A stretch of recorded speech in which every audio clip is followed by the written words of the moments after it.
நாம் இன்று உயிரோடு இருப்பதும் நிர்மூலமாக இருப்பது அவருடைய கிருபை தான். இந்த மகத்துவமான கிருபை எண்ணிய பக்தன் சொல்லுகிறான், கேட்போமா? சங்கீதம் 117:2. அவர் நம்மேல் வைத்த கிருபை பெரியது, கர்த்தரின் உண்மை என்றென்றைக்கும் உள்ளது. அல்லேலுயா.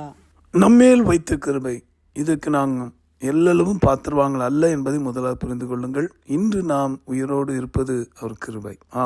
எத்தனையோ பல கோடி ரூபாய் இருந்தும், பல உன்னதமான பதவி அதிகாரம் இருந்தும், தன் ஜீவன் தப்ப வழியில்லாமல் மாட்டிக்கொள்ளுகிற அல்லது அழிந்து போகிற மக்கள் நடுவில் இன்று நீங்களும் நானும் உயிரோடு இருக்கிறோம் என்றால் அவர் கிருபை பெரிதல்லவா? அன்பானவர்களே, இன்றைக்கு நம்மை வெறுமையாக்கி இன்னும் நம்மை தாழ்த்தி கிறிஸ்துவின் அன்பும் அவருடைய மனதுருக்கம் நமக்குள் பெருகிட ஆண்டவரிடத்தில் உதவி கேட்போம்.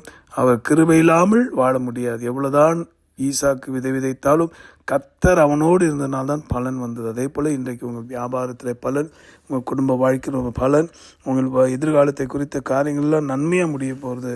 காரணம் அவருடைய கிருபை பெரியது. அவர் நம்மேல் வைத்த கிருபை. இதை நீங்கள் சொந்தமாக்கி கொள்ள அவரை நோக்கி ஜெபிப்போமா? அன்புள்ள ஆண்டவரே, எங்களுக்கு அந்த வைத்த கிருபையை பெற்றுக்கொள்ள எங்களை தகுதிப்படுத்துவோம்ப்பா.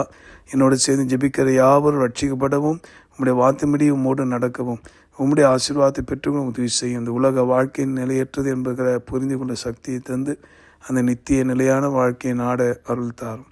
உம்முடைய அன்பு இறக்கம் வெளிப்பட்டதுக்காக ஸ்தோத்திரம். இயேசு மூலமாக ஜெபிக்கிறோம் நல்ல பிதாவே, ஆமேன். உங்களுக்காக அந்த கிருபை உங்கள் பெருகிட உங்களுக்காக திறப்பணும் என்று ஜெபிக்கிற உங்கள் அன்பு சகோதரன் Mani Iyer. God bless you.